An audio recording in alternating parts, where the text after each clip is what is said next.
Ladies and gentlemen, it now being 7:15, the regular hearing of the Zoning Board of Appeals of the Town of Orleans is called to order. I am Michael P. Marnick. I am the chair, and with me is Beth McCartney, regular member, and also associate members William McCarthy and Gerald Mulligan. In addition, we have the presence of the board secretary, Sandy Stewart, and the building commissioner of the Town of Orleans, Brian Harrison. There are two items on the agenda this evening. Actually, there are three items. The first of which is whether the board will approve the minutes of the meeting of June 5th, 2014, which were circulated. I move their approval. Very well. Is there a second? Second. Is there any discussion on the motion to approve the minutes of the last regular meeting? All those in favor? Aye. And opposed? The motion carries unanimously. Now, there are two items, and we'll take them in numerical order. Case number 1988 is the application of Elizabeth A. Coleman and Francois Everhard for a special permit concerning the way I understand it as a substitution of a porch for a deck at 66 Monument Road. Is that? A construction of an addition, partially within the footprint of an existing deck. All right. Well, the existing deck is Non-conforming. non-conforming, and then it won't exist anymore, and the porch is going out in its place. Yes. So it is in did I get that right? Yes. It's in substitution. Well, it's bigger. It's not closer to the setback, it's closer to the sideline. It's identical. It is, it's 21.6. going out beyond the existing deck. So that's why I would not say we're removing the existing deck, which is non-conforming. Very well. With regards to the setback, and we are constructing an addition which is larger in footprint and getting closer than the existing deck, but not closer than another portion of the existing dwelling. Very well. Let me ask whether any member of the board has had any communication with the applicant or anyone on the applicant's behalf which would rise to a conflict of interest or would otherwise need a disclosure. There's no positive response, therefore I declare the four members of the board indifferent. And then now would you please identify yourself and Sure. present the case for the applicant. My name is Stephanie Sequin. I'm the engineering driver in Wilcox, and I'm representing Elizabeth Coleman and Francois Everhard, who are the owners of the property at 66 Monument Road. It's a 21,200 square foot lot located in the residential district, and it's also within the overlay groundwater protection district 3. The existing three-bedroom dwelling, according to the assessor's records, was built in 1934. The southwest corner of the building, or actually the whole left side of the building, is non-conforming with regards to the setback to the property line. At the closest corner, it's 21.6 feet from the lot line, where 25-foot setback is required. So it's a non-conforming single-family home now. Behind the existing house, there is a grade level deck, roughly 14 feet by 7 feet. The owners would like to remove that deck and construct in its place a 16.3 foot by 21 foot enclosed three-season porch. The closest corner of the screen porch will be 21.6 feet from that same left sideline, so we are requesting a special permit to allow expansion of a pre-existing non-conforming single-family dwelling. The existing home is single-story. The proposed addition is also a single-story. It will match the ridge elevation of the section of the building that it's being added on to, so we're not increasing the height at all. The abutter to the to the west, which would be the person I believe most likely to potentially be impacted by that. I've made a copy of the town topo map. In red is the existing building. In black is the proposed addition. To this, to the west, you can see the nearest home and developed part of the adjacent property is quite a distance away. I've got to say it's at least 100 feet away from the common lot line. And in between there is, I don't know if you've been to the site, but there is a wide strip of very densely vegetated wooded area. So I don't believe that immediate abutter will be significantly impacted at all by this minor encroachment into the setback. I will address the criteria that you need to consider when granting a special permit. The adequacy of the site. Presently, it supports a pre-existing non-conforming single-family dwelling. The proposed addition will comply with all dimensional requirements, with the exception of this one encroachment into the 25-foot setback. It will comply with all other setback requirements, height, and building coverage requirements. The suitability of the site, I believe it is a suitable place. It's in a residential neighborhood.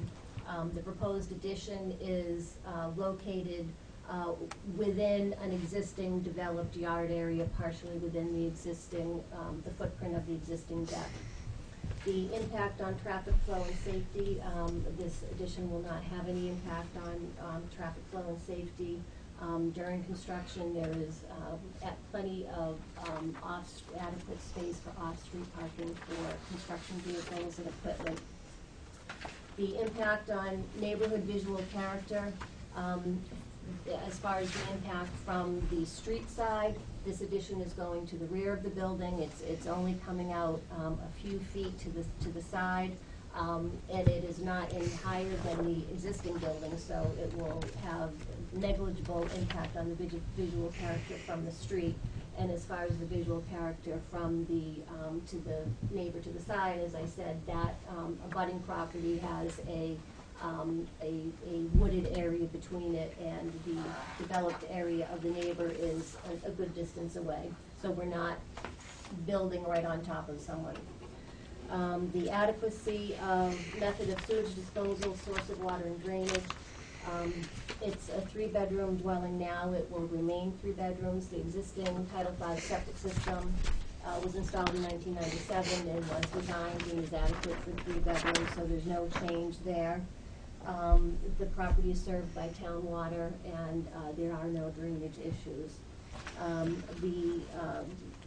No impact on public utilities and services, no impact on noise and litter, and impact of groundwater quality, recharge volume, and water quality of coastal and freshwater bodies. The proposed addition is not within the buffer to any wetland areas. There is an inland wetland located off the property, but this work is outside of the 100-foot buffer to that wetland, and there is a very well-vegetated buffer on the property between the developed area and the wetland. This is in the Groundwater Protection District 3. The requirements for development in District 3 are that you must have at least 30% of undisturbed natural area, and we have designated what exists now is over 30%, so we are meeting that requirement for natural area in the District 3. Also, in District 3, you cannot exceed 40% of impervious coverage, and we are less than 15%. So we are, I think, by meeting those standards, assuring that we are protecting the groundwater quality in this district. I would be happy to answer any questions now. Thank you. So I had misread the plan, and Ms. McCartney had brought to my attention that this is not the new porch, is much larger than the existing deck. Yes. So it isn't, it's more than just being in substitution, it isn't at all. Now, the new porch actually is actually moving closer to the sideline than the existing deck was. Yes. But still, it's not coming any closer than the closest portion of the house as it is now and always will be. And even if it were, it could still be approved with a special permit. As being non-conforming as to the side yard setback? Because the existing dwelling is non-conforming.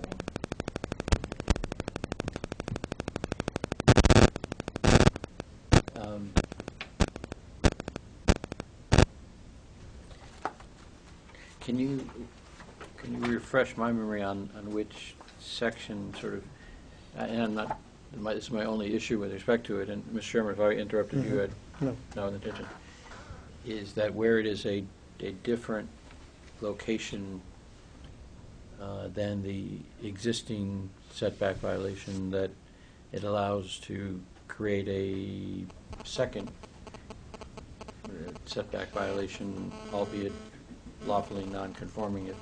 I just don't, I'm trying to figure out where the bylaw, which section provides for that. At the May 2013 annual town meeting, Article 40 was to amend the zoning bylaw, Chapter 164-3, C, B, and C, non-conforming structures. And it was modified to read, alteration to a non-conforming single or two-family residential structure that increases the non-conforming nature of the structure, including those alterations which result in the creation of a new dimensional nonconformity, an intensification of an existing nonconformity by extending further into a required setback area, or an increase in the height of the structure greater than the allowed height, may be allowed on special permit from the Board of Appeals, provided the Board of Appeals finds that such alteration will not be substantially more detrimental to the neighborhood than the existing nonconforming structure. So 164-3C, small b? B Yes. and C. Yes.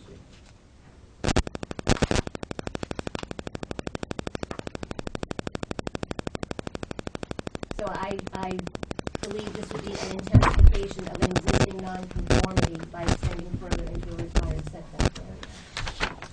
We're not really extending further, but we are extending more.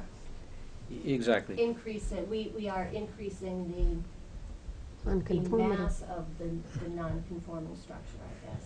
I guess a more used to the circumstance where it is the original nonconformity that is at issue, as opposed to another aspect of the structure or the improvements that is proposed to be allowed as nonconforming. So thank you, first of all, for pointing me in the right direction. And Mr. Chairman, while I read that, I'll defer to other members. Do you have any questions? Do you have any questions? No. The way I understand it, then the owner of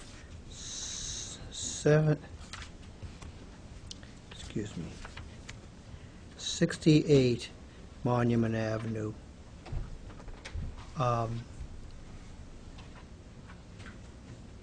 is in common interest with the owner of 70 Monument Road. Excuse me, I meant to say road, not 66? 68 and 70 are owned by the same interests, and 68 is immediately abutting the applicant's property. 68 is a smaller lot than 70, but it's unimproved land. The nearest improved property is 70 Monument Road. So there is a buffer of vegetation, particularly the entire lot known as 68 Monument Road.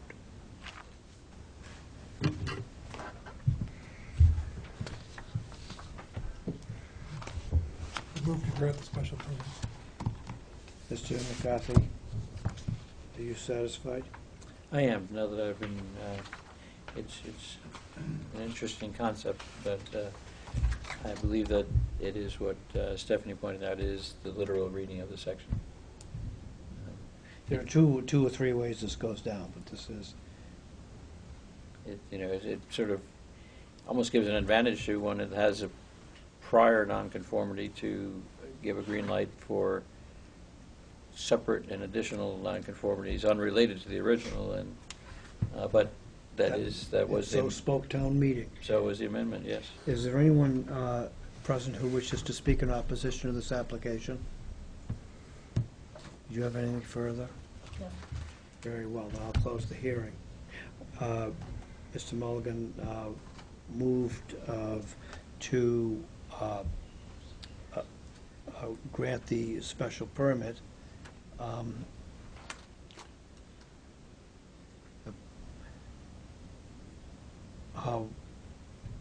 I think that motion should be deferred until we adopt findings.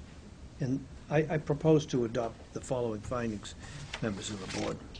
That following public deliberation by the Zoning Board of Appeals, a quorum of qualified members being present and voting based on the application of Elizabeth A. Coleman and Francois R. Everhard, filed May 14th, 2014, based also on the site plan proposed addition prepared by Ryder and Wilcox dated May 13, 2014, and the drawings entitled New Three-Season Porch for Everhard Residence, pages A1, A2, and A3, prepared by R&R Design, dated March 17, 2014. I move that the board adopt the following findings of fact.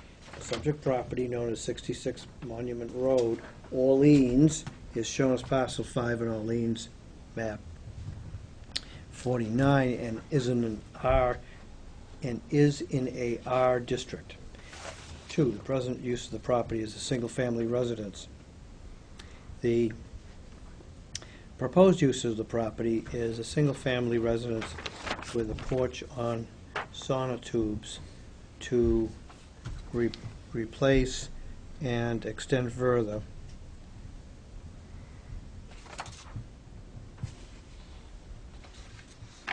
than an existing deck. 4, the proposed use will not be detrimental to the established and future character of the neighborhood and will be in harmony with the general intent and purpose of the zoning bylaw. 5, the alteration and reconstruction will not be substantially more detrimental to the neighborhood than the existing structure.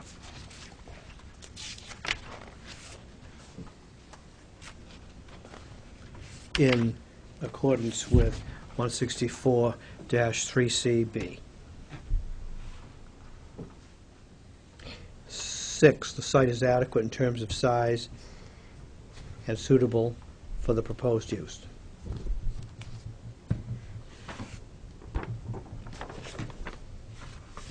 7, the proposed use will have no negative impact on traffic flow or safety. 8, the proposed use will have no negative impact on the visual character of the neighborhood. The new porch is to be constructed in a substantial location. Strike that.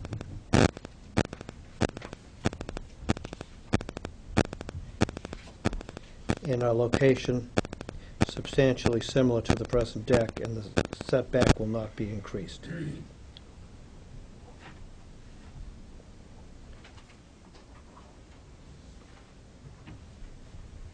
9, the proposed use is isolated from, will have no impact on the method of sewage disposal, source of water, drainage, or water resources. 10, utilities and public services will be adequate for the proposed use.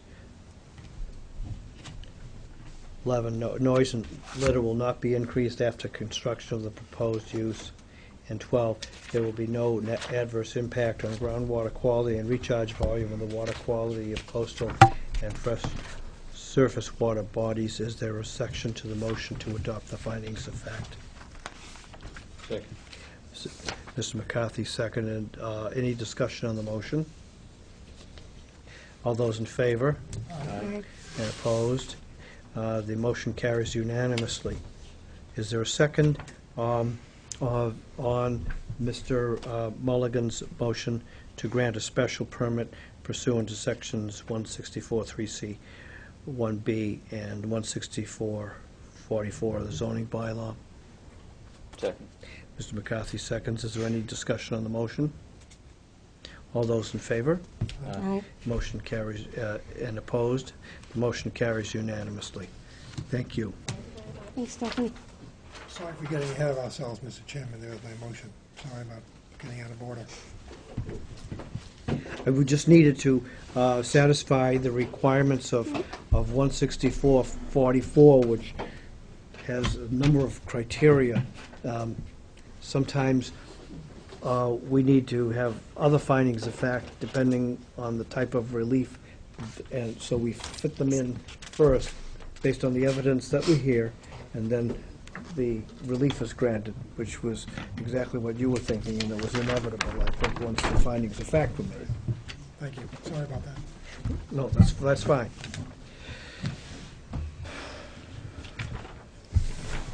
We have now proceed to the hearing in the case number 1989, which is the application for a special permit of filed by David Correa or Orleans Bowling Center to add live entertainment to the existing food and beverage bowling alley and laundromat uses at 191 Route 6A, Orleans, map 40, parcel 37. Are any members of the board have had any communication or have made any public statements which would require them to disclose the statements or that there is a conflict of interest? No positive response, therefore I declare the members of the board indifferent. Mr. Correa, proceed, please. Dave Correa, Bowling Center. There are a lot of similarities with this project and the project that the Zoning Board of Appeals approved right after we met last time. Before speaking on those similarities, I'd like to explain to everyone in the room who was not born and raised here like myself the meaning of community. This community is made up of 4 towns: Brewster, Wellfleet, Eastham, and Orleans. When you attend the middle school, you meet all your new friends from all these towns for the first time. The Nauset community only has 1 bowling alley and 1 laundromat. The benefits to this community far outweigh the burden to the 3 houses that border our property. Our bowling alley has been playing live music and amplified music for over 50 years. Section 164-44 says, permits may be granted when it is found that the use involved will not be detrimental to the established or future character of the neighborhood. Again, we have been here since 1960. Our property is business zone. My classification with the building department is amusement entertainment.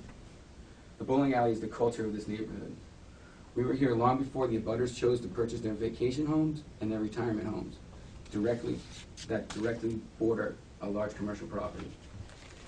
The concerns that the music will somehow lower their property values, I don't know how that is a concern.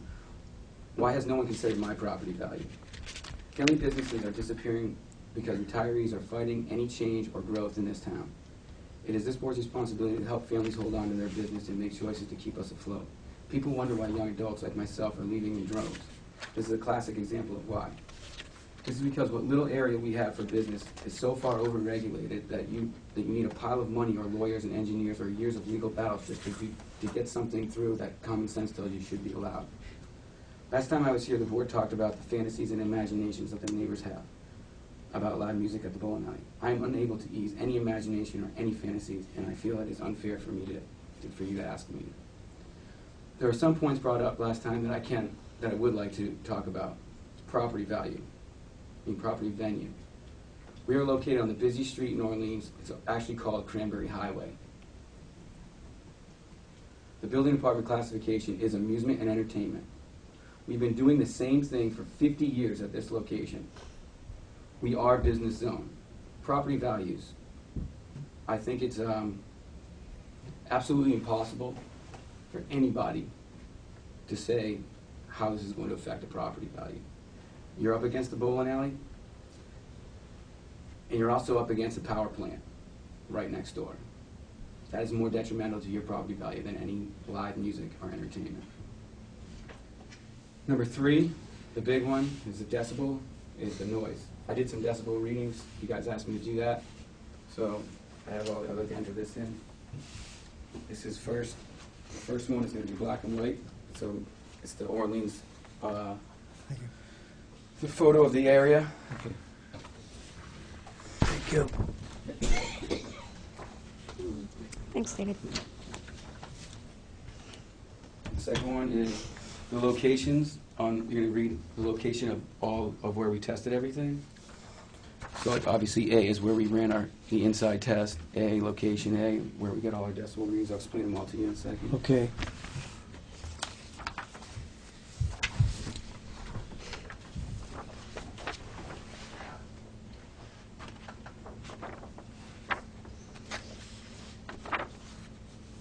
Is everybody ready? You want to take a second to look over it? Nope, I don't. I'm ready to hear you. Mhm.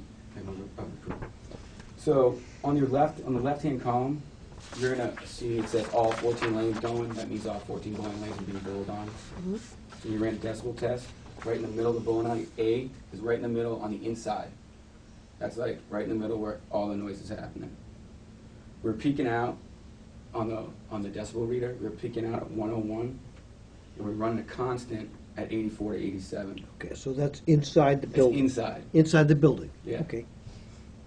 B is right in the vestibule outside. It's not in the parking lot. It's in the vestibule, right on the other side of the concrete walls. Okay, that's right up against like Route 6A, The Cranberry Highway. Cranberry Highway. So that's measured at the source point? What do you mean? Well, with just where letter B is, as It's opposed, actually in the vestibule. In like there's an outdoor. I don't know what it's called. It's an outdoor entryway. I call it a okay, vestibule. it's where the noise measurement was? Yeah. Okay. That's When the door opens. Okay. We were peaking at 82. I couldn't tell if it was road noise or if it was the music, to be honest, because Cranberry Highway is pretty busy. Location C is the back wall of the bowling alley. I held it against the back wall, and we had peak hits of 90. That's a 11 decibel drop, and a constant of 71 to 75. Now, that's still inside the building? That's now, right? outside. Oh, that is outside? Outside holding a decibel reading against the building. Okay. That- This is, D yep, is behind, we call it a pool house. Yep. It's a filter bill, I don't know what it is, really. But it's behind, like, probably pretty much in the neighbor's yard, trying to be fair and keep the trees so it doesn't knock down any noise. That's D. We had a peak of 68, a constant of 60 to 64. And then E is behind the laundromat. And that's about 140 feet, roughly. okay. I'm not an engineer. The distance from A to E is about 100? No, the distance from the bowling, from C to E. C to E is about 140 feet? Yeah.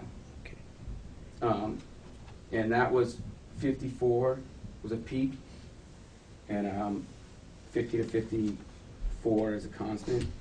Basically means you're not really registering any noise. And then on the right-hand column, you'll see music, 17 amplified speakers. We have 17 speakers in there that amplify, three of them whom are bass, the loud ones, the bangers. And for lack of a better term, bangers, I guess. I'm not sure if that's the right word to use. Location A, inside, when we run it, we did our first test. I didn't write on here. That A test, we probably should have tested the front of the building where the speakers are. So I did that before we came, and we are getting it up to 100 again.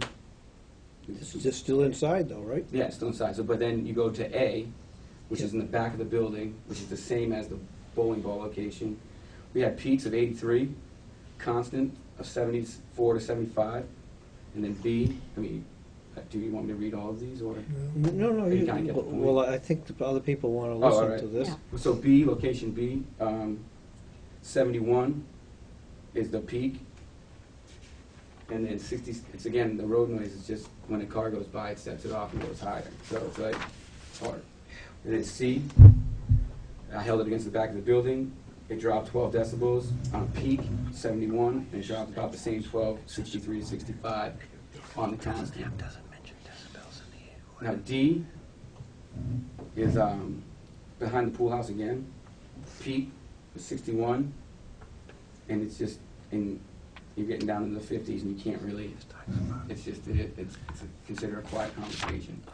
When you get to 55 decibels, it's considered a quiet conversation. And then E is 56, we're peaking out at.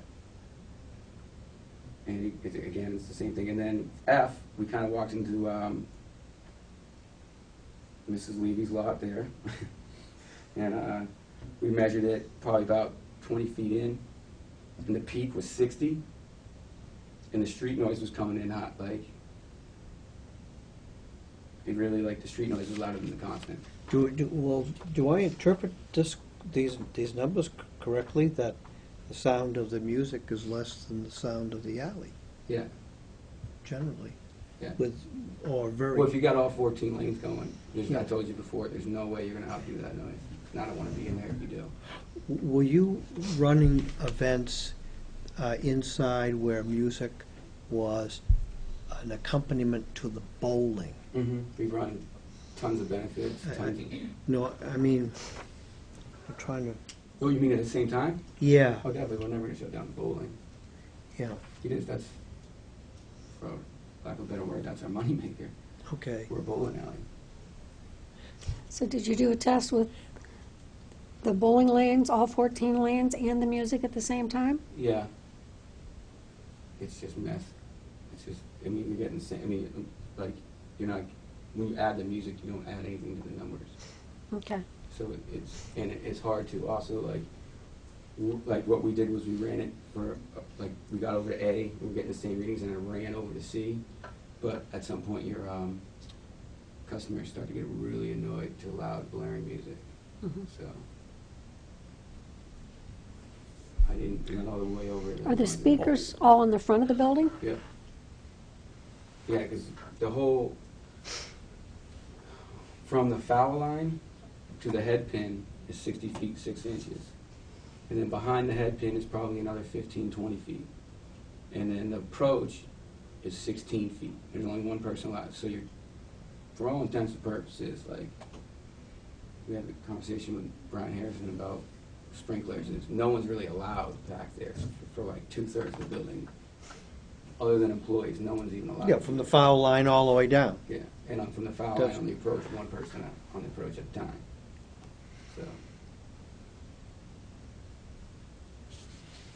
So what And you're, then the so other, what you're saying is that then the sound of the music then has to be somewhat regulated, or people aren't going to enjoy it if it's Yeah. too loud. and the other, I forgot to tell you about the other sound test I ran was this meeting with Stephanie Sequin and the whole thing before. We had peaks of 78, and that was when you talked a couple times, not trying to call you out on that, but when you're just normal. You are kind of loud, though. But for the most point, when it was Stephanie talking, it was 55 to 71 was the average range. It was peaking out at 71 Tonight? tonight, and in the back right there. I'm sitting there with my decibel thing.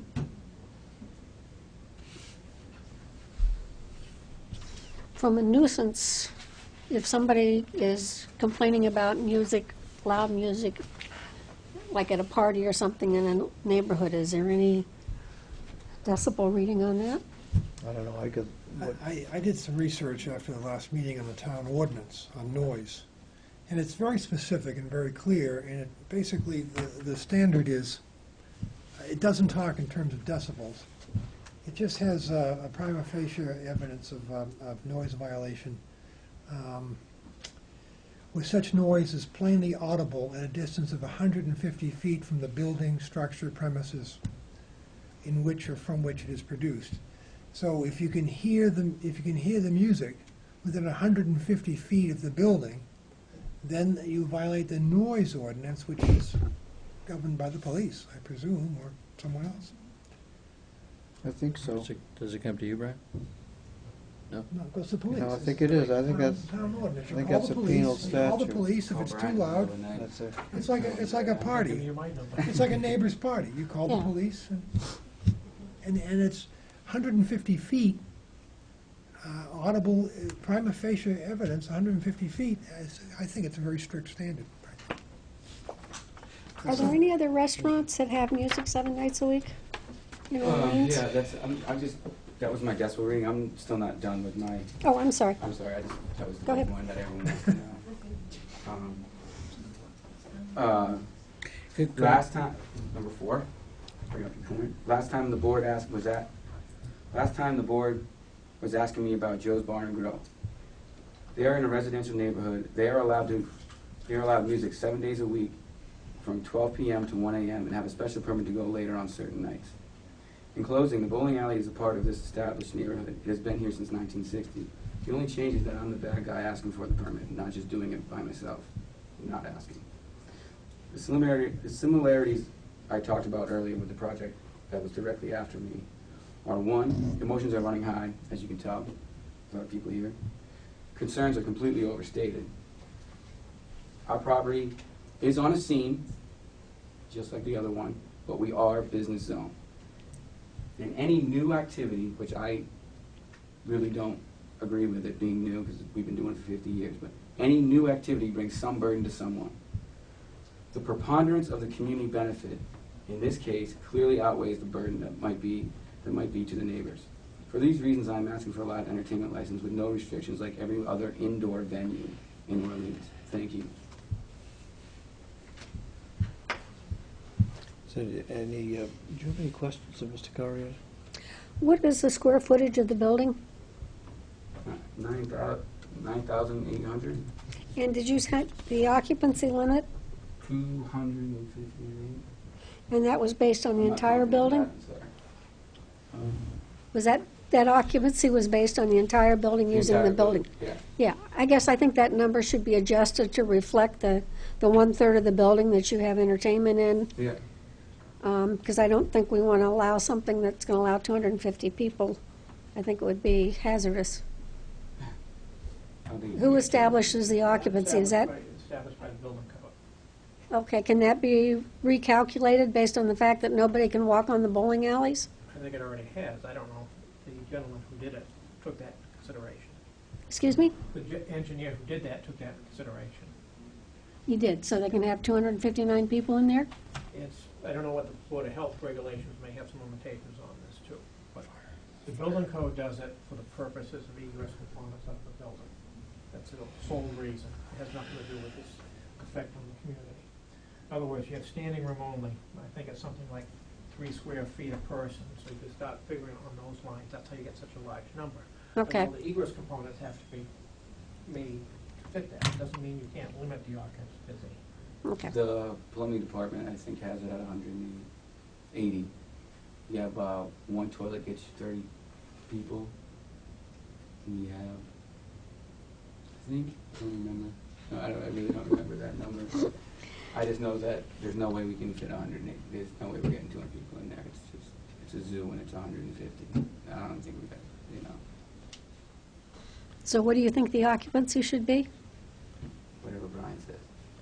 But, I mean, are we determining occupancy in connection with the No, permit? wasn't it, well, it all depends whether there's going to be any conditions on the, if we see fit to grant a special permit, whether any conditions would be attached to it. And in no event could they exceed the legal You've got to have, if you've got 14 alleys and you You put got, 5 you got people in an alley. 14 5-person teams, I mean, You have you're 70 right, people right there. you're right there, you know? Yeah. In the certificate of occupancy for the premises now, it states 258. 258, okay.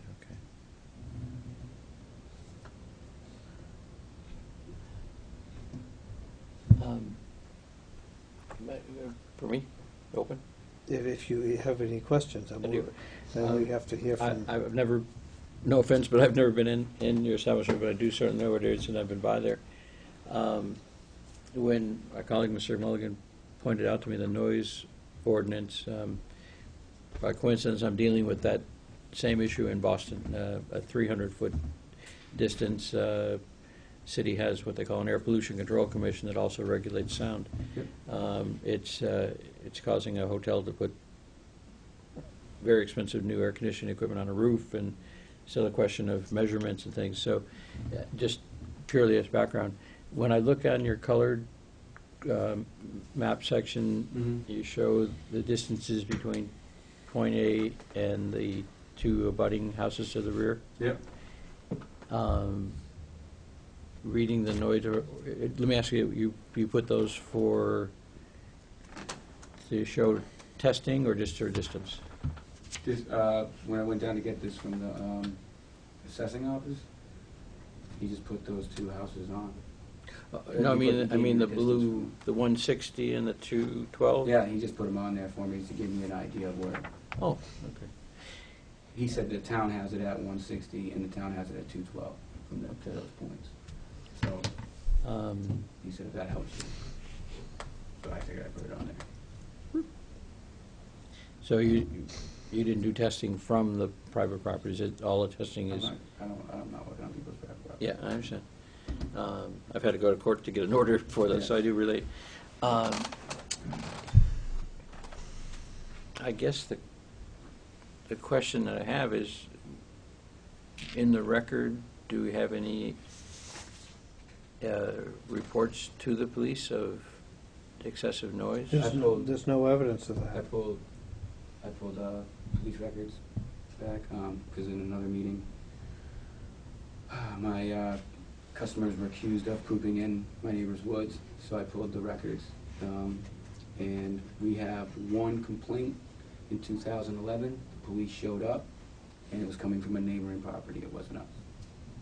But not noise related? It was That's noise not- related, there was a party going on, and they thought it was us, and police showed up, and it wasn't us, it was a neighboring property. Okay.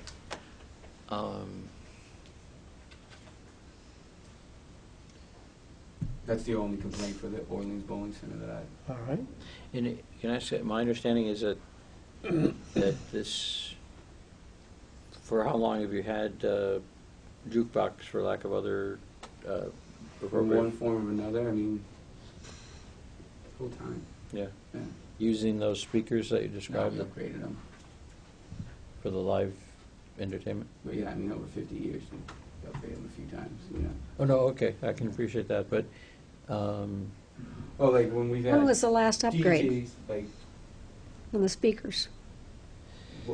for like live entertainment, Yeah, earlier this year, okay. they had a AIDS benefit, and they always bring a DJ, and they set up like obnoxiously loud speakers and Mhm. let it rip. And you had no complaints? What are we considering as live entertainment? I figured that live entertainment means you're gonna bring bands in. Yeah. I wasn't thinking of DJ. Yeah, I mean, I use 17 amplified speakers. I figured that would be adequate to any band I brought in. And just let it rip and see where the noise falls. Mhm. and for how long have you had the 17 operating? Oh, all those are new with the addition. We ripped out all the old ones. Okay. Have you connected them to the jukebox such that, It's all run, like, I mean, it's all, everything's new, it's all run through here. I can turn it on right here, right now, and turn up the music over here. See if we can hear it? Yeah. well, in the line of question is really just so that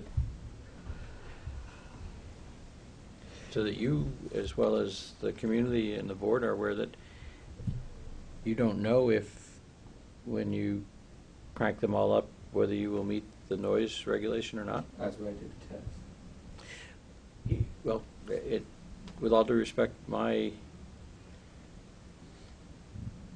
analogizing to my experience, it's the sound, in this case, 150 feet away from you, as opposed to at the points of your property. Well, as you know, as you see, the further away we go from, for instance, E is 140 feet away. and you see the decibel readings. That's why I did it in multiple locations, so you can see that it's constantly going down. And E is actually, there's no trees from the bowling alley to the back of the laundromat. There's no way to knock it down. If you notice all the trees from the neighbor's lots, it's got to knock it down even more on the black and white. So you're kind of suggesting by analogy that if the More noise spots on the levels highway, so the more trees in the way, the happier you are. right, and what we were saying is that if you look at A to E, analogizing to what the comparable distance, Yeah.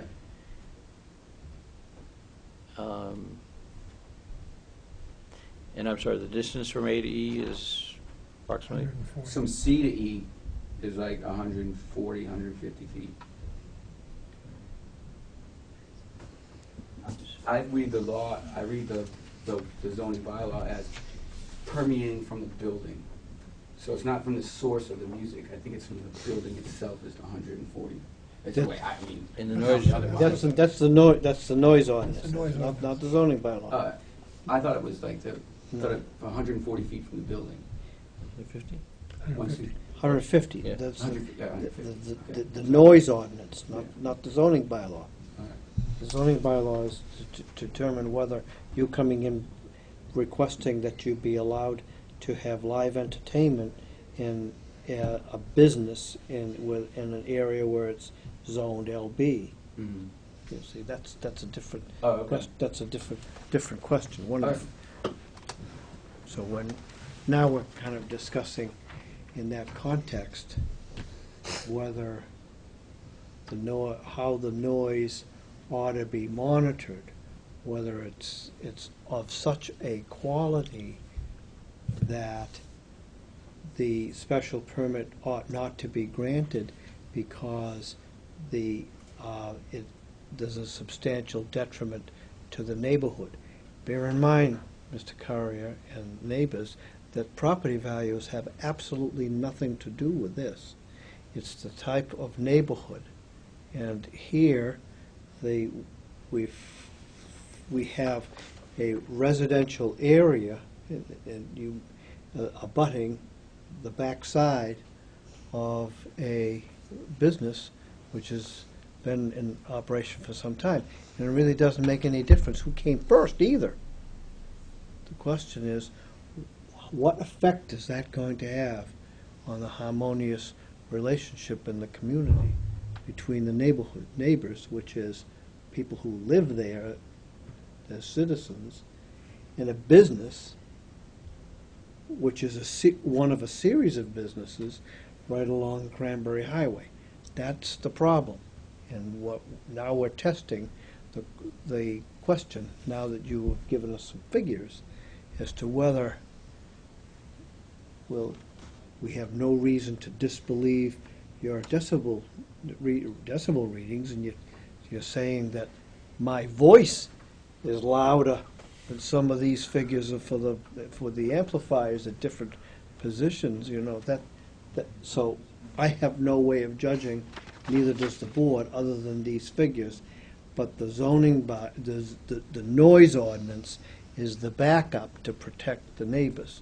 The question is If whether you want to have someone from the board sit in the back of the room and hold that, we'll have a conversation. You can- no. The thing is that one extrapolates, I don't know what, let's say the distance is 30 feet or something, and the decibel at the desk is X, and you have to extrapolate to 150 feet to determine whatever plainly audible, and that's something that is also kind of a little ambiguous for me, but it's so I'm not sure how relevant the back of the room thing, but I appreciate at least your introducing it to the board. So the question really comes down to, when you have all 17 speakers running, or most of them, would the noise be, quote, plainly audible 150 feet from your building? Well, not to go against you here, I think the real question is live entertainment, because those 17 speakers they can play. Well, I mean, whether it's, You know, however, we're saying, however will it's, live music outdo these numbers, is what I think the question is. Yeah, that is another question. And it depends on the That's very bass true. and, We have three bass, in the, part of that sub, we have 3 amplified subwoofers okay. as part of that 17. There's no live music around here that's gonna outdo our bass. Not gonna happen. well, would the live music not use your speaker system? Nope, Ah, okay. I don't want them blowing up speakers. So they would bring their own Mhm. amps and things. We're Well- struggling, Mr. Chairman, because there's no experience. And I understand the neighbors' concerns, but there's no experience, and we're being asked to regulate or proscribe before there's any complaint, really. It's the anticipation of a complaint. And it puts us in a very difficult position, but I don't know how we can proscribe in fear of anticipated problems. Yeah. We had that same issue with the Orleans Marketplace, and we resolved it that way by having a 1-year trial period. They were coming back after a year for their permit. Wasn't that the solution we had for the Orleans This is what we Marketplace? did there. You have a good point, Mr. Mulligan. I let the record reflect that there is an email from Mr. Zender, who's owns the property at 177 Route 6A, and he directly views the bowling alley, and he says that Mr. Currier has been an excellent neighbor. That's one thing that nobody's really questioning, I don't think, and he's happy to see him improving his property. He recommended that the Board of Appeals grant the application. There's also a letter from Charles Connor. Well, Mr. Connor is the owner of the Rock Harbor Grill. That's in the up by Chocolate Sparrow, but he does endorse this. But he was the letter was mainly concerned with endorsing a different application. There's is there anyone else here wishing to speak in favor of this application? Yes, sir. My name is John Dash. I directly abut Mr. Currier's property, and I also abut 2 other commercial properties. So Where are you on this? the 2 properties that have the lines drawn to them are my neighbors. I'm the larger lot next to that. Number 43, is it? Yeah, 43. 43, you're Clayton Circle. Yes, sir. 43 Clayton, sir. That's, and that property is a single-family residence? Yes, sir. What do you have to say about this application? Well, you know, it's difficult for me because I have a room full of neighbors here, but Dave's also my neighbor. And he's been, you know, more than generous with allowing us to cut through the property to grab a gallon of milk. So with 2 growing boys, that's a huge bonus for us.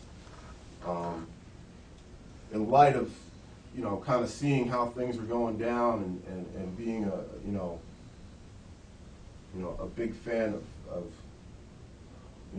seeing his business kind of grow. I was happy to see the restaurant element go in to the bowling alley, because to be honest with you, prior to that, it was a very kind of slow business, I thought.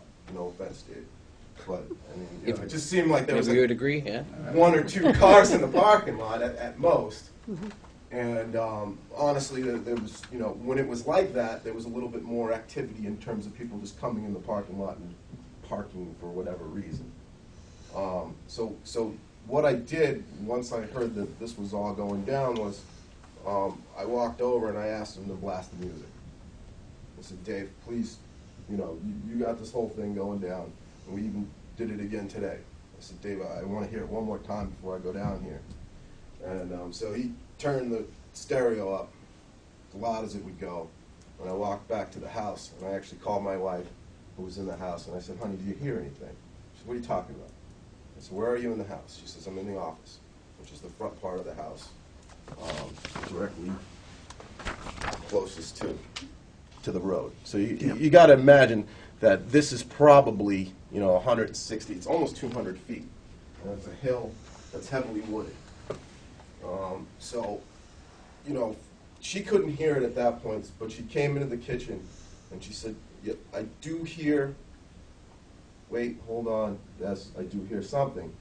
But at the same time, she made the point that it's no louder than when the Spirit of America band practices at Orleans Elementary School, which I am a fierce patriot, but when you hear the Star Spangled Banner played 30 seconds into it, stop, go back to the beginning, and it's played 12 times over the course of the night, you start thinking about communism.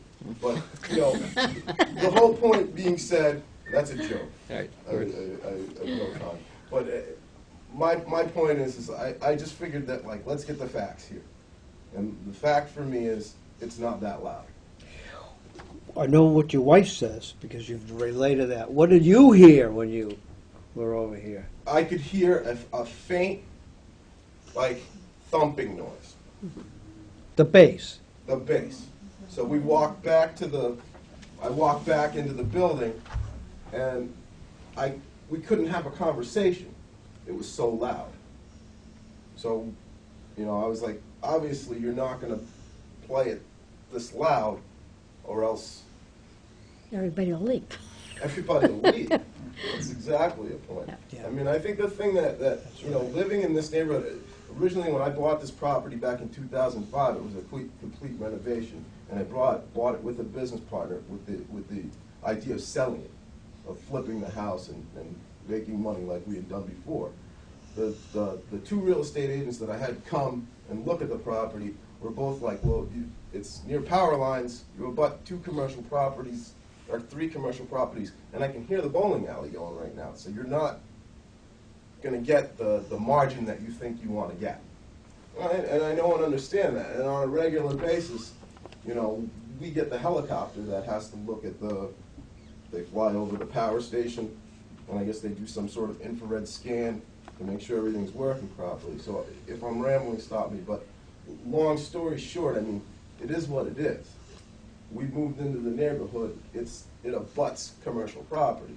I'm probably the only one that has a wide open look, or I'm the only one that actually is open to there. I mean, at least everyone else has woods or my property to buffer them from the noise. Mr. Chairman, can I ask a related question? And I appreciate your input, that's certainly helpful. If you have the live bands, and you said you don't want them to blow your 70 speakers, which I could certainly appreciate, does that suggest that the sound will be louder from the live bands? You plug live music into an existing stereo.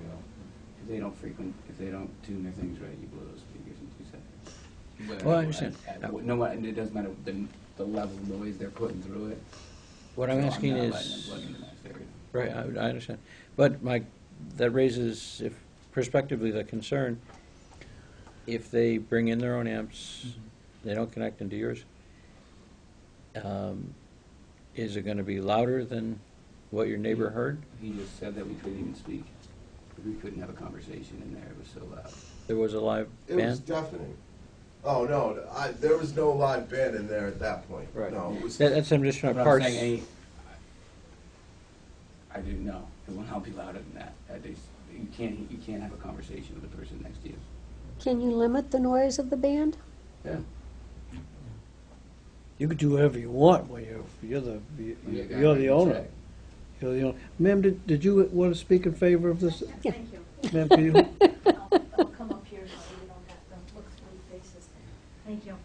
I'm Ann Karen, and I live in South Orleans, so I am not a neighbor or an abutter or anything. But I have been here and lived here pretty much all my life, and I just think that David is trying to struggle as a young man, and the bowling alley, I think, has needed some sprucing up.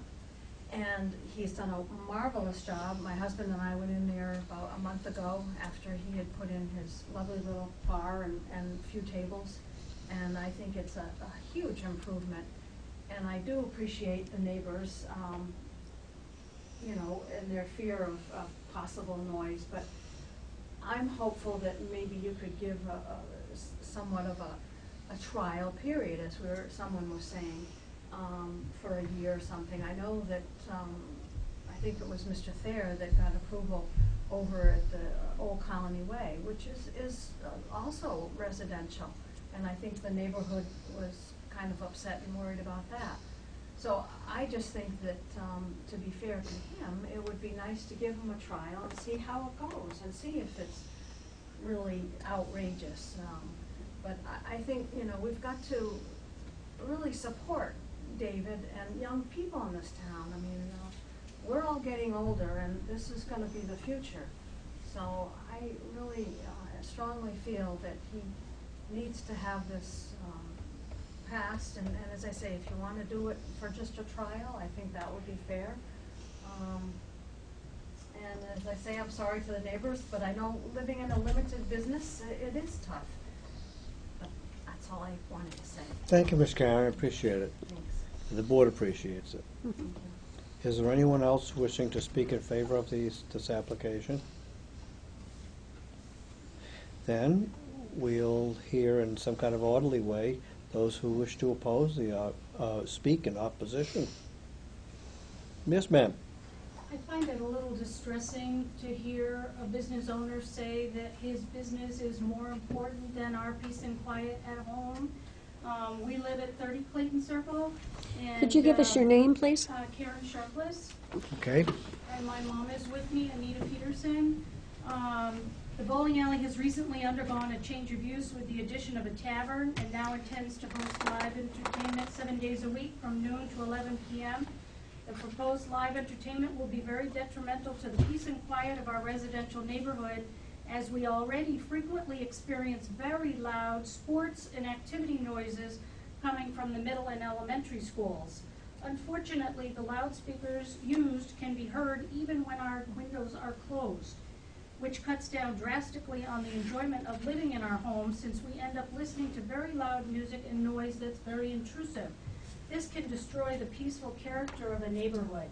And I'm sorry, we just had it this past weekend. All of a sudden, I could hear noise, and that's all I could call it. And I went searching to figure out, and there seemed to be some sort of a fair going on at the elementary school with unbelievably loud speakers being used, and we could hear it with the windows closed and the television on. So it isn't just one business, it's the middle school, it's the elementary school, it's now he's proposing the bowling alley, and so we're sort of getting squeezed from all directions. And people say, oh, well, you know, I should be allowed to do what I want with my business. But what about when now my mom fell and broke her hip, and she's needed to rest quite a bit, and what about her? She can't sleep when there's loud noises going on in various parts of the neighborhood. So it's distressing to think that we're being told that, well, you are living behind a limited business district, and so therefore you kind of have to put up with it. And when we moved in there, it didn't have the noise that it has now. And that was many years ago. So therefore, it seems difficult for the neighbors to keep being patient with this business and this school's doing their thing. And I mean, we can hear the games. That's over what I was at the going to middle ask. school. Can you hear the baseball games down there? We can. We know who's And up at bat. It's ridiculous. And it shouldn't be that loud, but yet we're sitting in our home with the windows closed, and like you said, we know what's going on over at the middle school. When they have races around the track there, we hear all of that. And so it's difficult for us to be patient with another application that, again, is proposing, I'm sorry, noise. It's all right, it's important for you to come in and to say your piece. Have you This- complained about the noise from the baseball games? Can they not turn down their, I figured I was just gonna be told that, well, it's a community event and just be patient, so well, I no, would think if haven't, you but can hear it that clear, that far away, then I think there's a possibility they could turn it down some. I hope so, but Sunday was ridiculous. And I actually marched down there to figure out what was going on, and there was a fair going on at the elementary school. Okay, now the noise that you're complaining about, none of it has come from the bowling alley at this point. It's coming from the middle school, for us. Eldridge Parkway, and, But okay, the ones that live closer, they're Okay. hearing more of that. thank you. Maybe we get, could we hear from some people who live at 37 or 33 Clayton Circle? Eloise is here. Sir? Yes, hello, my name's Mark Lally, and Yes, this sir. is my fiancee Joanne Porter, and we don't live at any of these properties, we live on the other side of the street, directly across from the bowling alley, which is a major residential condominium Yes. complex, as owners. So, some of the things that are being talked about here, it seems to be focused primarily on the noise aspect of this, which is obviously a concern. I don't think lifelong residency in the Cape gives you any special exclusion or inclusion into, favoritism of any kind. I'm also a lifelong Cape resident. One of the issues that we happen to be experiencing is that because there is a Cape-wide smoking ban, people that do smoke come outside to the front of the building. Now, they have to go somewhere, and we understand that. I would suggest that ratio of smokers or people that drink alcohol that also smoke is probably a little bit higher than people who just bowl and smoke, if you get my meaning. This permit for the alcohol was recently passed, and we're talking about a very shortly on the heels after this, a request for a permit for live entertainment, when we haven't even really seen the full impact of the alcohol approval license. So I think the whole thing would be very untimely at this point to approve live entertainment right on the heels of an approval for the alcohol. I think that at least in a worst-case scenario, that the board should table the issue for a period of time until we see the impact of the alcohol and the people that come outside. I don't know if there's a better place for the smokers to be directed. I know there's a door on the side that's an exit, and there's nothing on the outside of that door that's being provided. That might put them closer to the neighbors, but the voices and the talking and, I think the very nature of live entertainment would increase the noise. And since the point has already been made that the owner does not desire the bands to use the speakers that exist for fear of blowing them, then what kind of decibels are they putting out? And every time the doors open for the smokers to come out, that noise level is going to increase. And so if you're looking for live entertainment, well, the point would seem to be that you're trying to draw more people. And, bands have followings. So if it's a very popular band, then you're going to get more people coming outside to smoke because they're drinking, and that noise level increases every time those doors open. Some of the things that have been talked about as far as noise levels, one thing I'd just like to say is it is a commercial zone, but it's also a residential zone. So, these things have to live in harmony with each other. The very nature of a bar separates it from all the other businesses that exist in that area. I don't think there's a lot of people gathering outside the insurance agency to smoke cigarettes and, laugh and yuck it up. So it kind of puts it in its own category. So it's not that we're just another business. That is clearly not the case. Some of the other complaints about noises in the area, those noises, they exist, but they also have a start time and an end time as far as the season goes, and fairs and baseball games and things like that, don't last year-round. So I would at least ask that the board deny it, at least for now, until we see some kind of impact on the approval of the alcohol, and let that run its course and see how that goes before immediately approving a live entertainment on top of that. That's all I have to say. Thanks. Thank you, sir. Can I ask a question? Yes. Has there been a problem since the alcohol started? I'm sorry? Has there been a problem since the alcohol There's license? been more people coming outside to smoke. Is the It's a smoke very coming nature- across the street? I'm sorry? Is the smoke coming across the street? The smoke isn't, but the noise from the people standing outside. People the talking building, outside. People talking, and the crescendo, the rise and the fall of the voices, and I think that increases with people's drinking.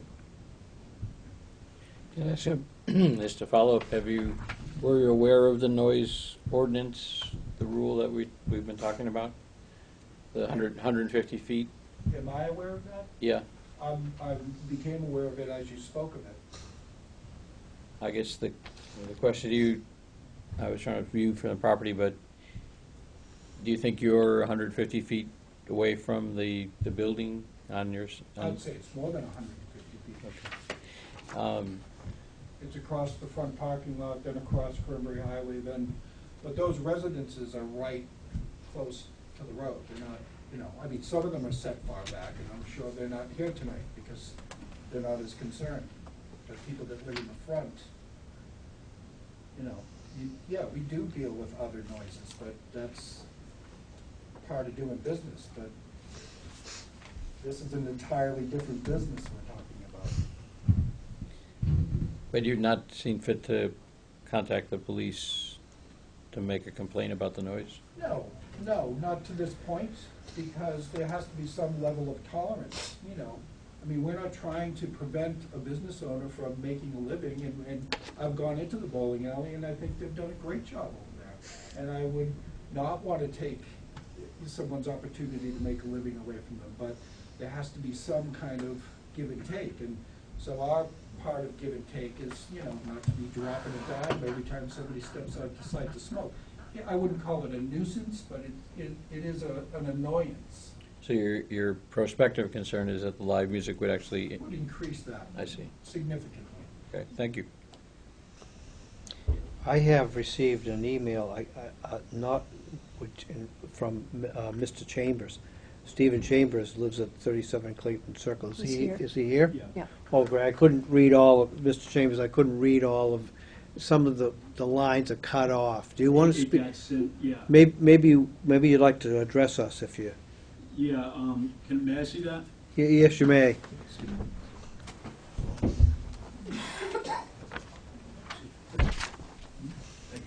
Oh, wow.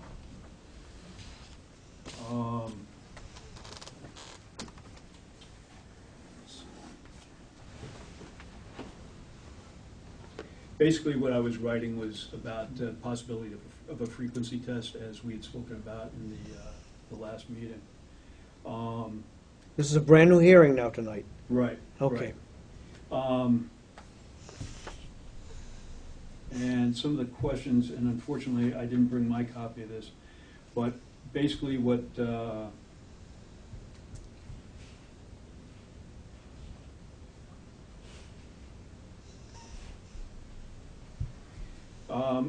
what I start by saying is, as an abutter immediately behind the Orleans Bowling Center, I am very concerned about the possible addition of live music to the bowling alley.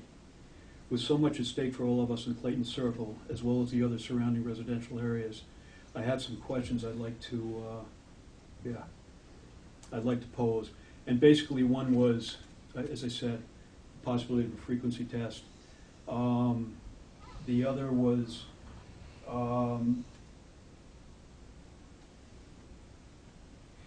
the fact that Mr. Courier's request for live music from 12 p.m. to 11 p.m., 7 days a week, seems to fly in the face of the special permit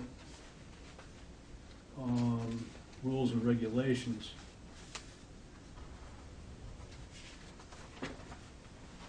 And actually in the noise regulations of section 120-1, unlawful noise prohibited.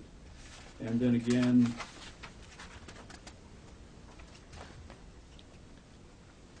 anyway, what 120-1 says, and I believe Mr. McCarthy, Mr. Mulligan read it a few minutes ago.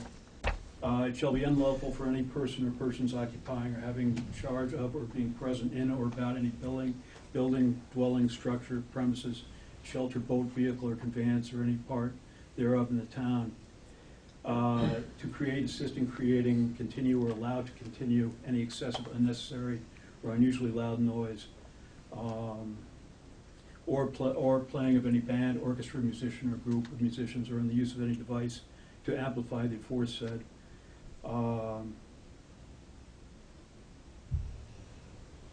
Where such noise is plainly audible at a distance of 150 feet from the building, structure, premises, shelter, vehicle, etc.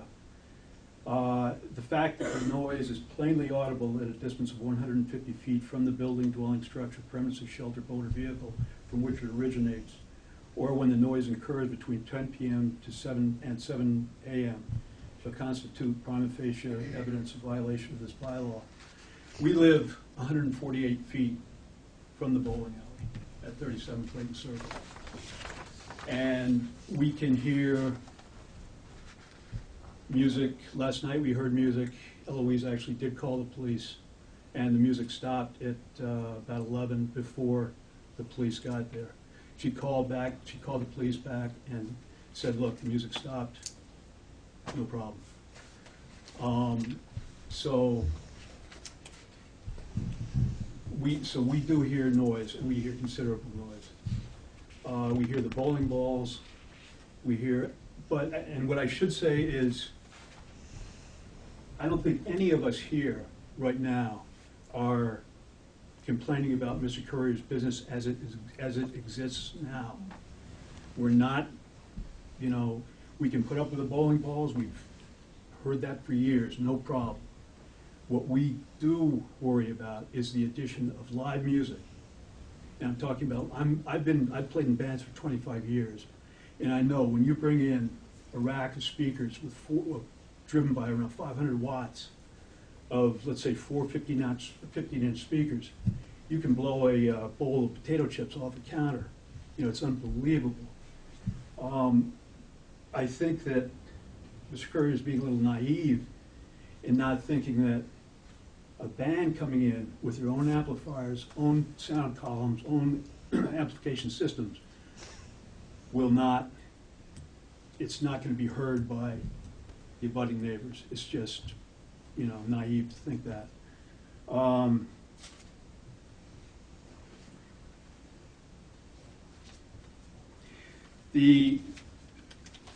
Something else that concerns me about this, and that is, I'm surprised that with all the kind of hoops that Ms. Courier has had to go through to get this,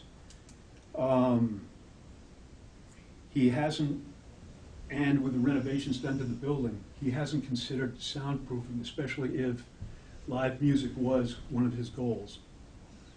And my thought was, you're dealing with a building back there that was built in the 60s, and as Mr. Courier said in the last meeting, essentially the soundproofing hasn't been changed since then.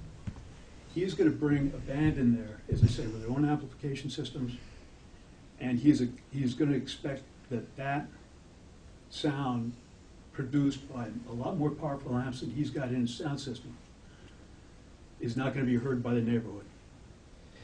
And I can, just from my experience, having played in bands, I know what's going to happen. During the last meeting, I had said that the acoustics of the bowling alley are phenomenal. They're phenomenal. The whole building resonates. And the sound that's in there, you can hear, you can feel, and if you get a band in there, you're going to hear it. I know that for a fact. I don't fear that, I know it.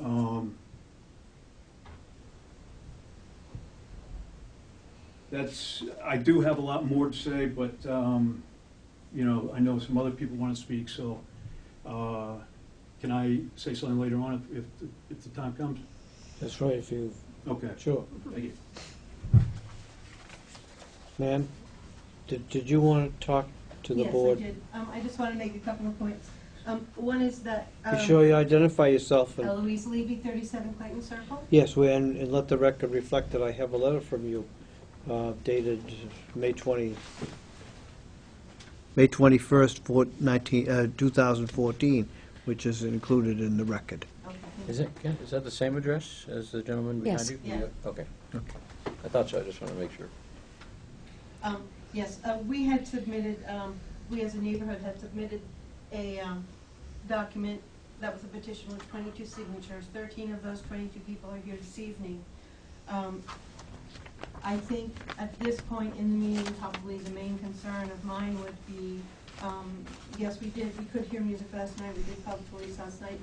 That is not the first time that I have called with a noise complaint. My concern right now is, given all the documentation, and I appreciate the effort that Mr. Curry has gone to figure out the decibels and all of that, I think that we do not know what we're gonna hear until there's a live band in there, period. We don't know. I don't think that the noise that 17 speakers make are going to be the same as what we hear from a band. I did want to just mention our neighbor from across the way brought up the point that it's been a lot of change in a short time with the restaurant. We do smell food on a 24-hour basis now. We can smell food whether they're cooking it or not. So, you know, instead of the lovely smell of the sea that we had before, now we have the lovely smell of bacon. We also have. The ocean. Well, you understand my point, Mr. Davis. So I think between a huge increase in traffic back there, you know, there were only a few cars there before, now it's really all the parking lots back there are full, and the smell of food, just, you know, part of my concern also is, I don't see how we don't know what the noise element's going to be, but the question is, what next? How many changes have to be impacting the neighborhood before the zoning laws that we cited in the petition, Chapter 164 zoning for special permits, talking about the use will not be detrimental to the established or future character of the neighborhood. It's already changed, so we know that is impacting. Now I'm not understanding why these bylaws are here if we're not going to use them. Chapter 120, noise, 121B, Mr. Chambers, Steve just referred to that. That was the unlawful noise. We are, as he said, 148 feet just from the edge of our deck. We had it measured from the edge of our deck to the bowling alley. So that also says between 10 p.m. and 7 a.m., so we're wondering about the 11 p.m., how that would be impacted. That's all. I don't have anything else. Thank you, Ms. Levy. Does any members of the board have any questions of the people who've spoken in opposition? Is there anyone else wishing to speak in opposition to the I application? From another neighbor who couldn't be here. Yes, ma'am. They were here last time, and they were also here at the meeting of the selectmen. This is from Sal and Bernie Santoro, 33 Clayton Circle. They submitted a letter. Thank you. Thank you. This will be received, and I'll mark this as Exhibit 1. Today's June 18th, 2014. And it's a letter from Sal and Bernie Santoro.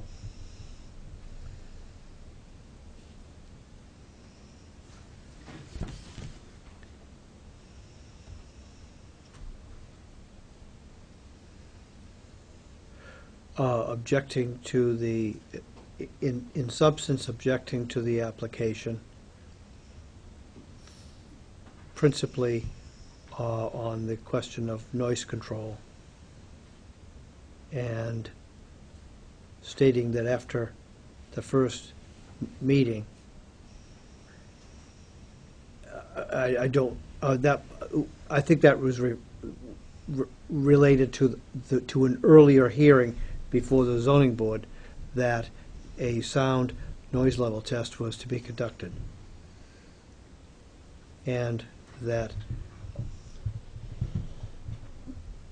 the writers were under the impression that the applicant might propose some compromises, such as the restriction to acoustic music or a certain schedule of entertainment or performances, and also discussing the possibility of soundproofing, or in this, proper insulation.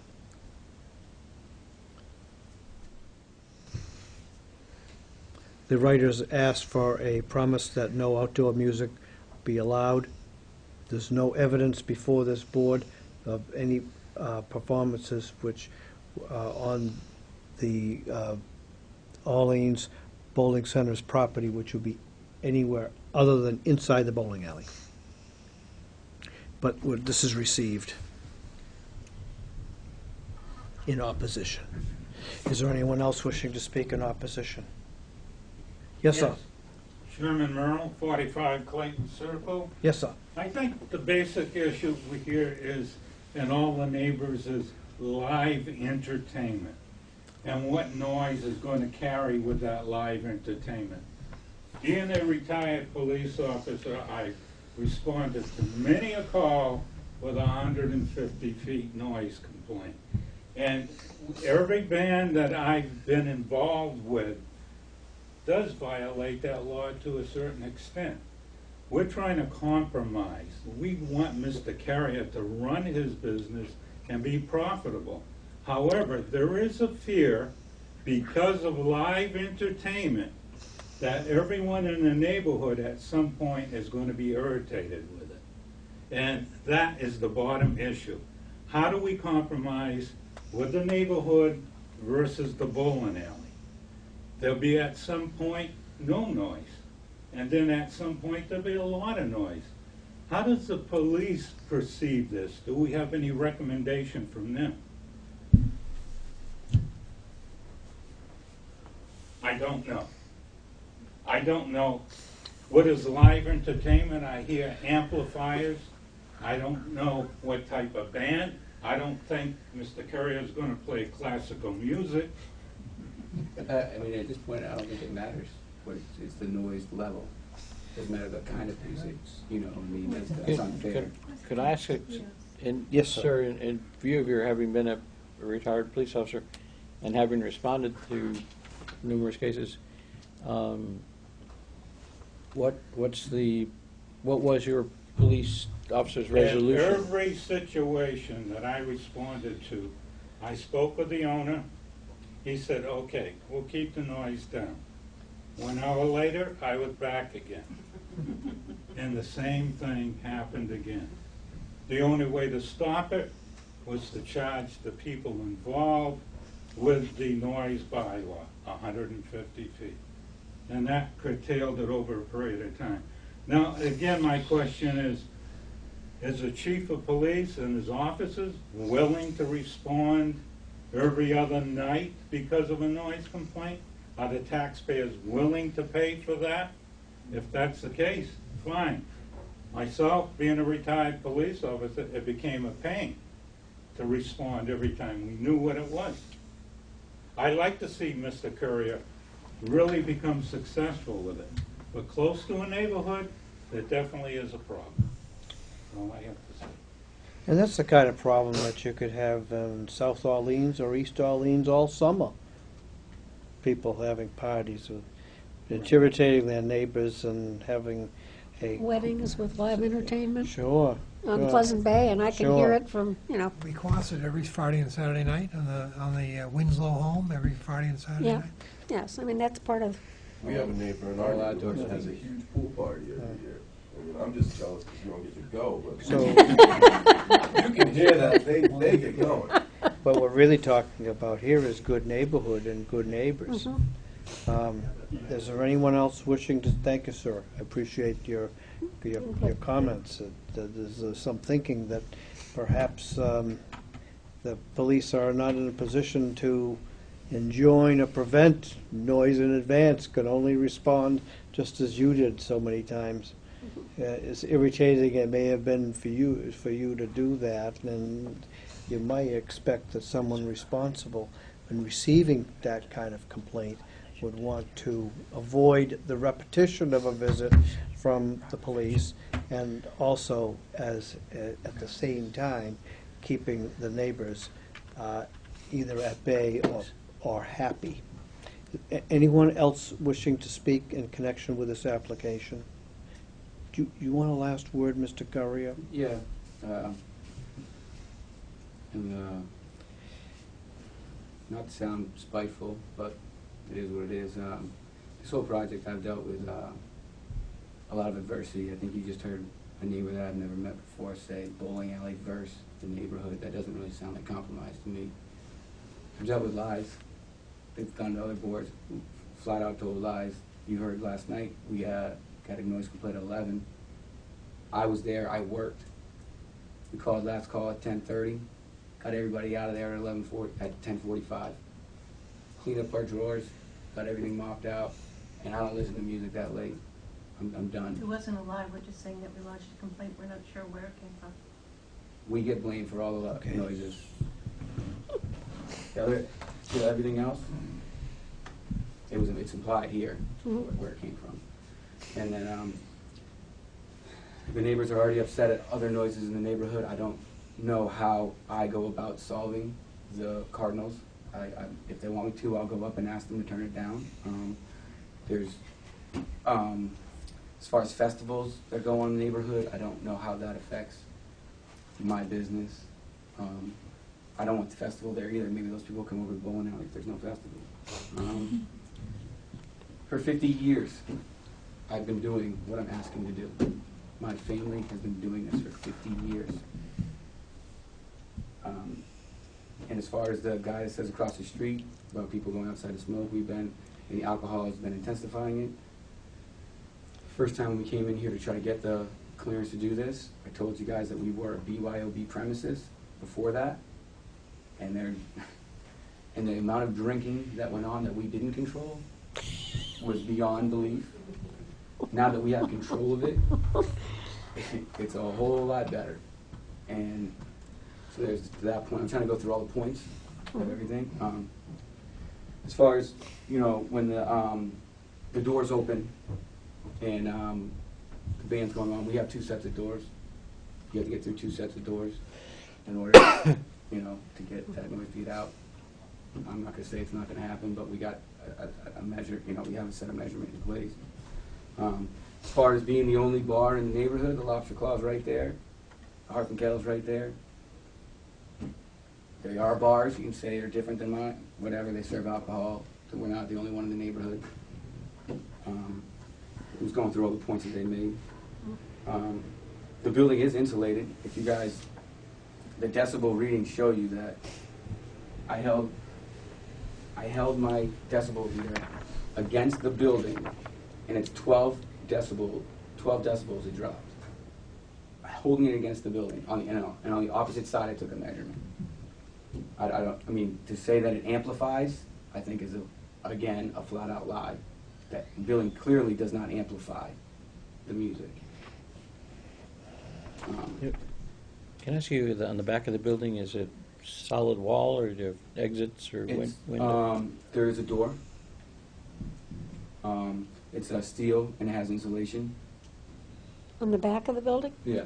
At point A, you mean, roughly in that vicinity? That's exactly where the door is. Yeah. That's why we took it, because we figured that would be the weak point Okay. for the music. That door isn't used, is it? No. Okay. But I mean, anytime you make a hole in the wall, there's no way you can seal that doorway perfectly to So stuff gets that's the through. only That's the opening. weakest point. That's the only opening Yeah, otherwise. everything else is insulated. I guess my neighbors haven't been in there to check it out, but I can assure you that it's well insulated. We couldn't afford to heat that building without insulation. He said it's a 500, he said that his bands use 500 watt amps. My amps are 1,000. As far as being able to feel the music, I think, again, my decibel readings, again, consistently show the further away you go, it's consistently going down to the point of average, normal conversation, it's lower than constant, than average, normal conversation. And as far as the 12 p.m., I'm not sure what they quoted, but they said we wanted to stop at that's not my application. My application was just like every other indoor place in town, noon to 1 a.m. Just like every other. I thought the Barley Neck had to stop at 12. Nope, he stops at 1, and then he also has special permits to go to 2 in the morning on Sunday. It said noon to 11 on the application we got in there from the zoning board. At 11 p.m. Actually, I don't see it in the, it was at perhaps the last. I don't see a time. I don't remember any time. This is live, proposed change and use live entertainment, but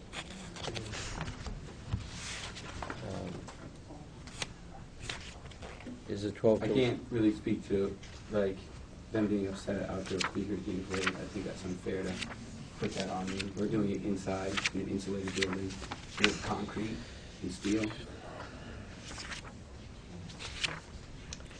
I think we can close the hearing now. The hearing's closed, so now we'll discuss the decision. I'm inclined to allow the special permit. I have heard nothing that shows me that the applicant and the neighbors can't live together and operate the business and live in harmony. You needn't be so defensive about the way that you do business as long as you can be trusted by the neighbors to do it in a responsible way. Once before, we had a hearing where there was the question, there was the how often you wanted to have entertainment, what forms the entertainment would be, what hours it would be, what days of the week it would be. This hearing has been about whether your location is appropriate to have live entertainment. Alcohol has nothing to do with this application. Nothing to do with it whatsoever. You have to run your business in a responsible way so that your patrons behave themselves. How you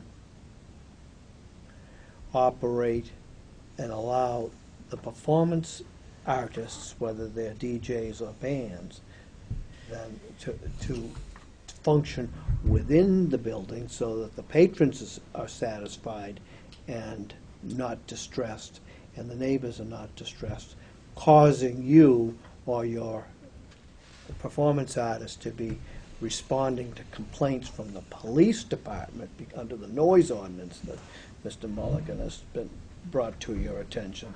That's your responsibility and what you're charged with. I don't need to make any more of a sermon or homily out of that. But the fact of the matter is you are not in opposition to the people who've spoken, in opposition to your application. This has been a very refined and I think a healthy discussion amongst the neighbors and you.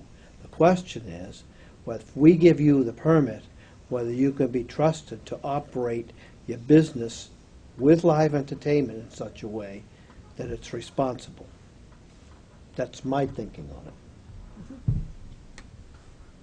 Do you have any thinking? Well, I understand the concerns of the neighbors, and it's a change, and everybody always thinks the worst of change. And I think you've had the alcohol for how many months now? 5 months? No. We haven't been serving for that long. Okay. But I mean, there's been no problem since you've had the alcohol. I think you have an established clientele. I don't see it totally changing that much in the summertime. If you have live music, there will be increased, which will help your business, which is the reason you're here. And it makes sense to me. I guess I would feel more comfortable if we did it for 3 nights a week and did a provision for a year and then have it reevaluated. Okay. I don't know if that's acceptable, but I think it would make sort of bridge the gap between the neighborhood and the business. Mr. McCarthy? Well, I guess I'd pose for the board's consideration whether or not a condition to the approval, if indeed it's passed, would be to that the live entertainment be operated in compliance with the town's regulation respecting unlawful noise. Raising that, and we don't know obviously until you've had a live concert whether it will violate the noise regulation or not. I'm sorry? We have, though. You have had a live one? We've had a ton of them. Oh, so you're just looking to legalize it, essentially? Okay. Well, and the kind of conundrum that I foresee is that if some of the testimony we've heard, whether it has related to the live ones or not, looking at the noise regulation, it provides for penalties for successive violations, $50, $100, $250. It seems to me that if we're going to approve the use, that we ought to sort of incorporate another town bylaw relating to it,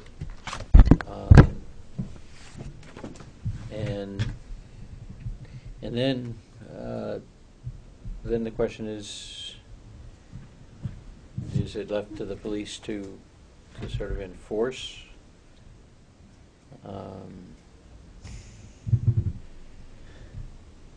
I think, and I'm trying to respect everybody's concerns and all, it is that sort of you as well as everybody else would have to abide by the town laws, although for the benefit of everybody there's a section called exemptions, and this won't be helpful, but among them fireworks, Little League, soccer, other sporting events, parades, church bells, public events, including but not limited to pops in the park, are among things that are exempted from the noise law. So unfortunately, I think the ball games and what you hear from the school field and all that are they've been exempted from here.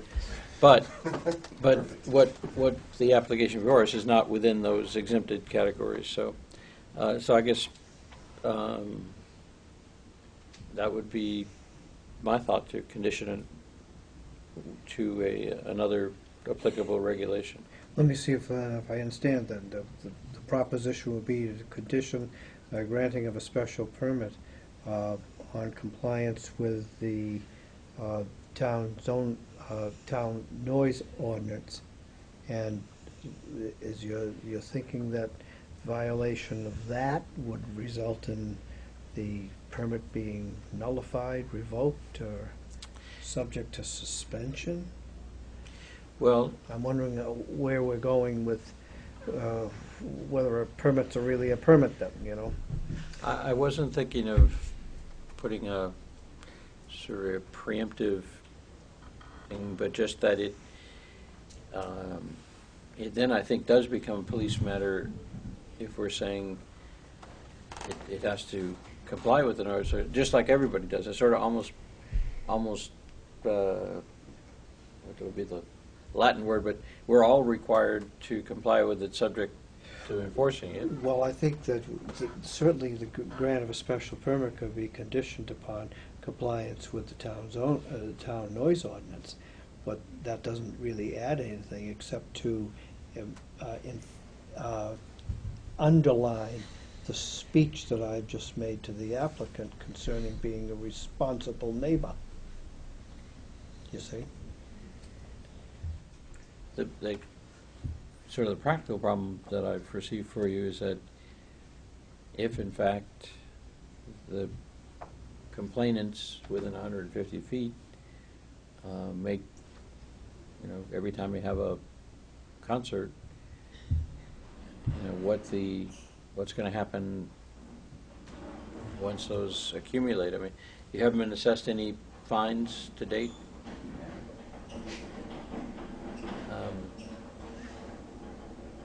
It's very loud out there. Stop it.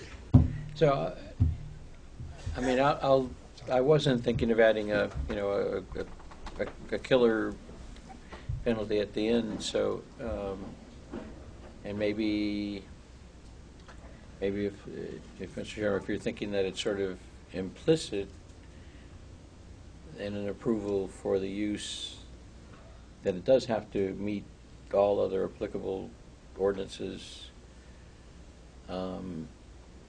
it may be duplicative to condition the permit on that. I think that's... Well, no, but in the interest of forging a consensus here, I wanted to test how committed you were to that kind of a condition.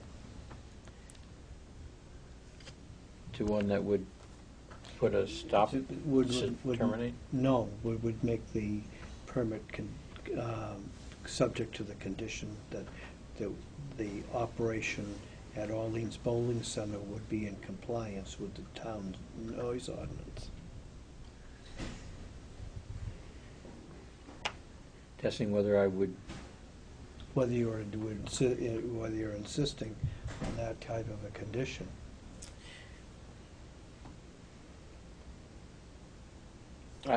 Might I first hear from our colleague, Mr. Mulligan? I'd like to hear from Mr. Mulligan also. Thank you. As someone who is driven out of every bar I go into when the music starts, I'm very sympathetic to the neighbors. That just the thought of loud music is an intimidating prospect. It drives me out of every establishment where it starts up. But I'm perplexed with how we could possibly regulate this on the basis of possible violations, of possible problems. There's been no history, no record of any problems in this institution whatsoever. And the neighbors, I understand why they're concerned, but there's been no expression here that anything that he's looking to do has been a problem in the past. There's actual experience of having this problem. So we're being asked to conjecture that there's going to be a problem, and so conjecture a remedy for it. And as far as making our permit subject to the town ordinance, I think we can just say we've taken cognizance of it in our discussions, that we know that there's a safety valve, if you will, if there's a problem. Beyond that, it occurs to me that I'm not an expert on liquor licenses, but I think those are always subject to review. And I think the real way to control any possible violations in the future is to, after a pattern of violation, to attack the liquor license, because that's clearly part of the liquor license. It's not any of our business. None of our business whatsoever. And I think so the neighborhood has a number of remedies to the actual problem, as opposed to anticipating a problem and then anticipating some solution. For us to say 3 nights, which 3 nights? Which 3 nights are the problem? Has there ever been a problem? Why do we limit him to 3 nights if he's never had a problem? I don't know how you regulate prospectively with no history or background of difficulty. So I would be for the granting the special permit without limitation. Mr. McCarthy? With all due respect to my colleague, I think we did hear that calls to the police have been made, so I was noting that just for the record, but I'm not sure it came from the bowling alley. That's the last thing we heard. That was the evidence. Yeah, The evidence was there was a call to the police, but it wasn't the bowling the alley. person making the call could not Okay. determine the source of the noise. 11 o'clock at night, we weren't playing. That's what Ms. Levy said. well, having thought sort of the co-application of regulations and bylaws, I think that you, as well as everybody else, is supposed to abide by all of the regulations and bylaws, including the noise regulation. And I know in the Boston instance of analogy, it is the party within the applicable distance, 150 feet in this case, that would be the complainant. And then the question is, what happens after that? I guess what I wonder is if over a period of whatever time, there are some of the provisions allow for the police to take non-criminal statutory actions. So, hopefully your business the live music won't engender that, because I think at some point it would become a problem for you. But I'm, Mr. Chairman, in response to your question, I guess I would support the granting of the license, and then let the enforcement of the noise regulation occur per its terms, which would be by the police in response to complaints. And I don't see the need to condition the approval on the wording that's already in the noise ordinance. It's sort of, I do think it is duplicative, repetitive, or whatever. So, for what you were testing for before, I'm willing to, I'm not insist on that. Very well. Then, what think you of a restriction to live entertainment no more than 3 nights per week, as Ms. McCartney was testing out as a trial balloon? Could we hear a little bit about the applicant's business plan in relation to that? Business plan is we have leagues 2 nights a week, so there goes 2 nights.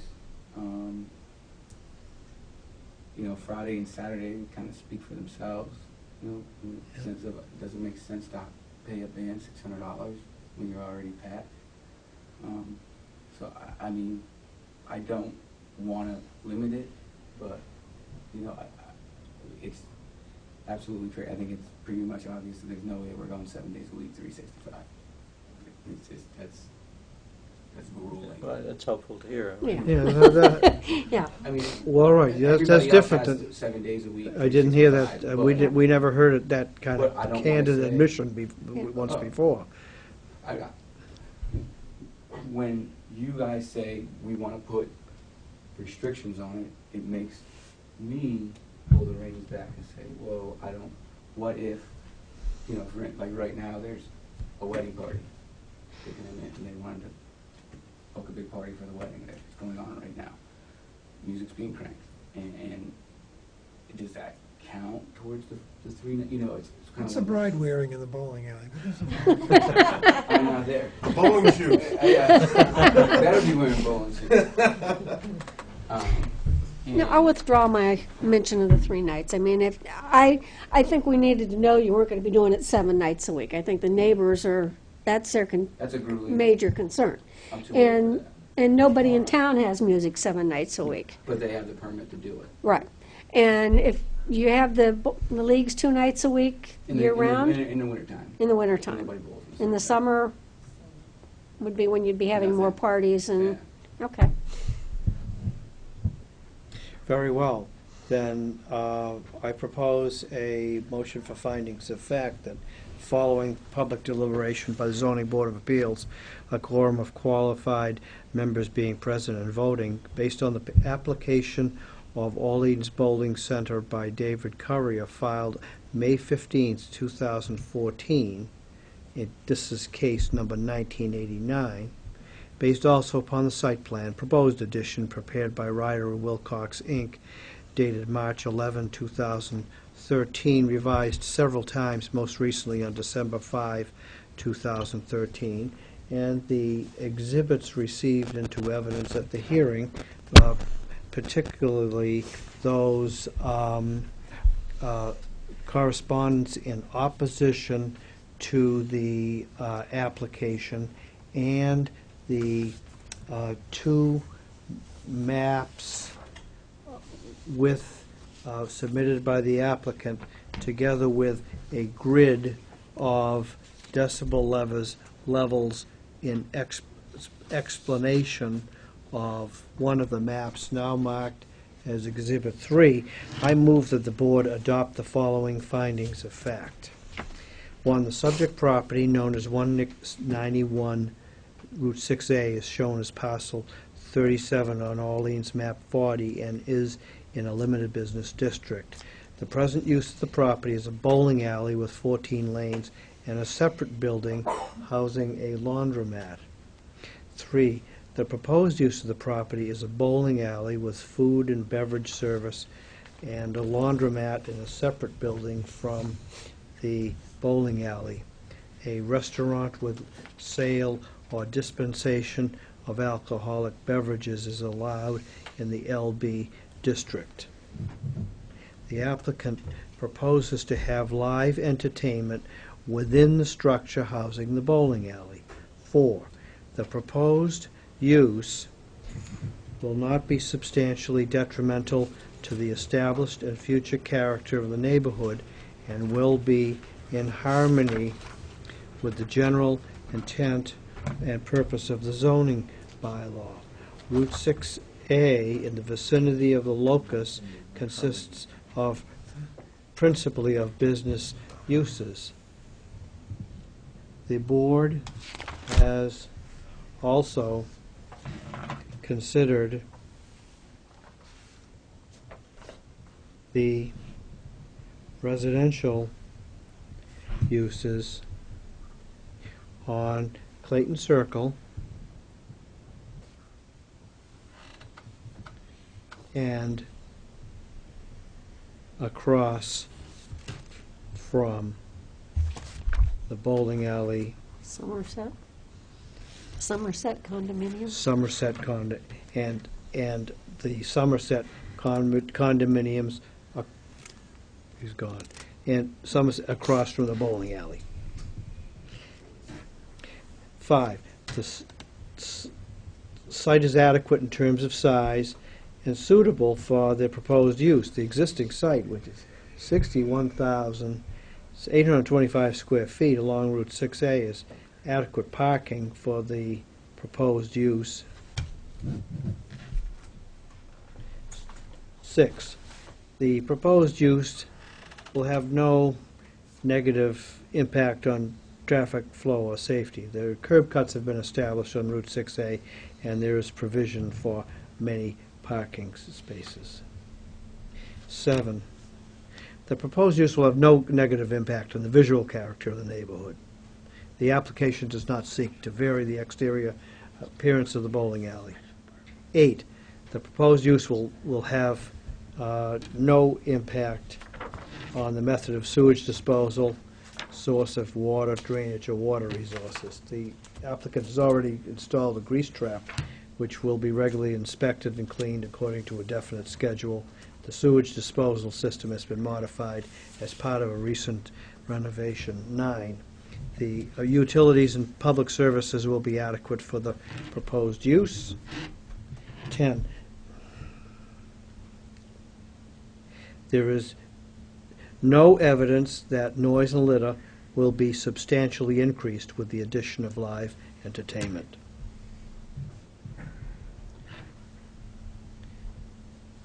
The town noise ordinance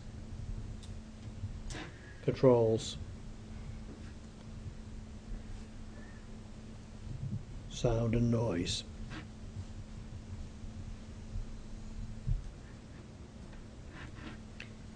Strike that. In any event, the town noise ordinance controls sound and noise.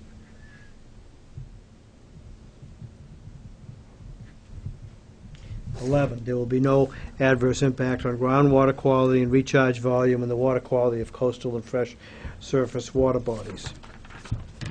12, the proposed use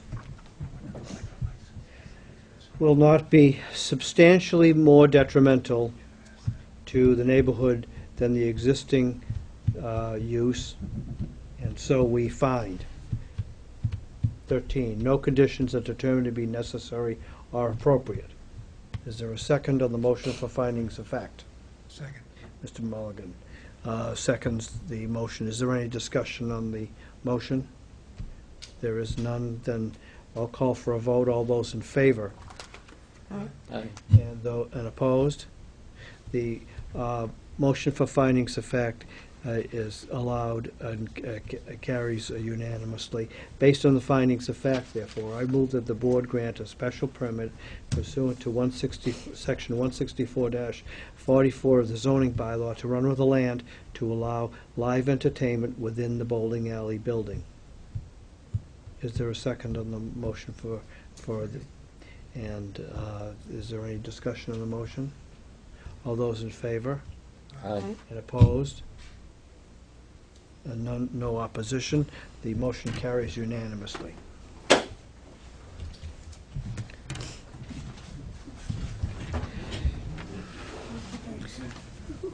Is there any further business to come before the meeting? Yes. It's the end of the Okay, fiscal take care, year, David. So I need to know.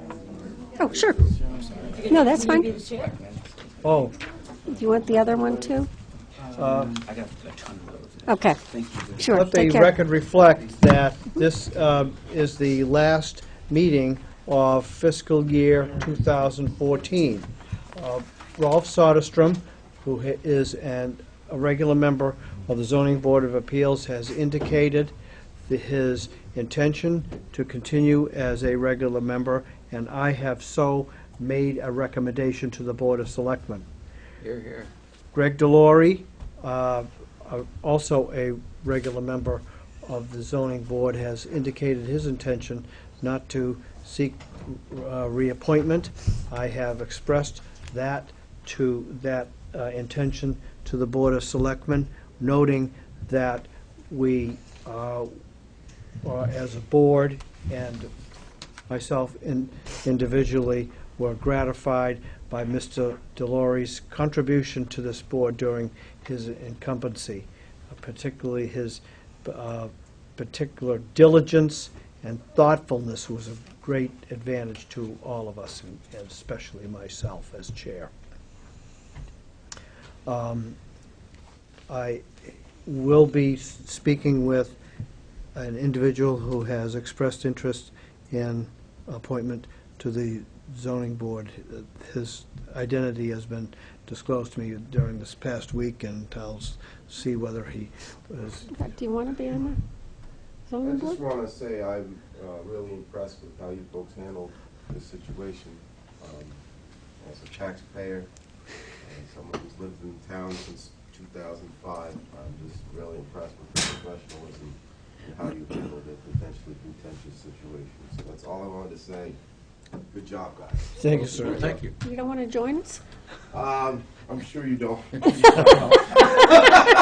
Thank you very much. You've I'm seen, the guy that's blasting the music when they play Pop Warner down there.